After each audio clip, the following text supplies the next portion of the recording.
अपनी माँ के इलाज के लिए पैसे जुटाने के लिए आर्या नाम की एक लड़की मजबूर होकर एक अरबपति की हवेली में काम करने चली गई। वह जानती थी कि यह काम आसान नहीं होगा, लेकिन उसके पास कोई और विकल्प नहीं था। हवेली में उस आदमी आरव ने उसे देखा और अचानक एक अजीब सी बात कही कि अपने कपड़े उतार दो। आर्या का चेहरा पीला पड़ गया, उसकी आंखों में आंसू भर आए। उसने कांपती आवाज में कहा कि वह सिर्फ अपनी माँ के इलाज के लिए पैसे कमाना चाहती है और कृपया उसे जाने दिया जाए। उसे लगा कि वह आदमी मजाक कर रहा है और वह तुरंत वहां से निकल गई। लेकिन घर जाते समय उसे अपनी चाची का फोन आया, वही औरत जिसने इलाज के पैसे उधार दिए थे। उसने धमकी दी कि अगर आज पैसे नहीं दिए तो सोच लेना क्या होगा। आर्या टूट चुकी थी। हर तरफ से निराश होकर वह वापस उसी हवेली पहुंची। दरवाजे पर खड़े होकर उसने कहा कि वह उसकी बात मानती है और झिझकते हुए आरव को चूमा। आरव ने शांत स्वर में पूछा कि क्या उसे बाद में पछतावा होगा। आर्या ने सिर झुकाकर कहा नहीं, और फिर रात चुपचाप गुजर गई। सुबह जब आर्या की आंख खुली, आरव ने पूछा कि उसे कितने पैसे चाहिए। आर्या ने जवाब दिया $2000। लेकिन आरव ने सुना कि उसने 20 मिलियन कहा। वह हंसा नहीं, कुछ कहा नहीं, बस उसे एक बैंक कार्ड पकड़ाया और कहा कि इसे लेकर अभी चली जाए। आर्या कुछ नहीं बोली। वह अस्पताल गई और अपनी माँ के इलाज का बिल भर दिया। तभी उसकी सहेली ने याद दिलाया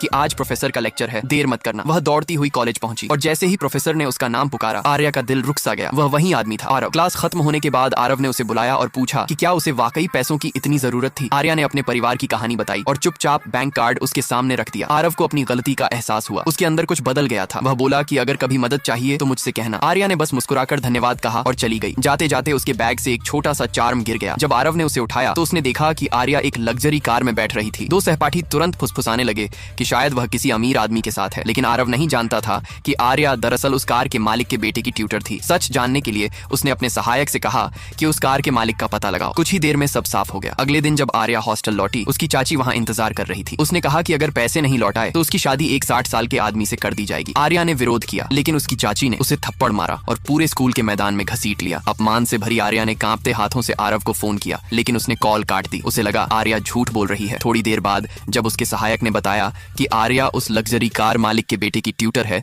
तो आरव का चेहरा सफेद पड़ गया। उसने सोचा कि उसने कितना गलत समझा उसे। वह तुरंत कार लेकर कॉलेज की ओर भागा और ठीक उसी समय जब चाची आर्या को जबरन ले जाने वाली थी, आरव वहां पहुंच गया। वह उसके सामने खड़ा हो गया और कहा कि अब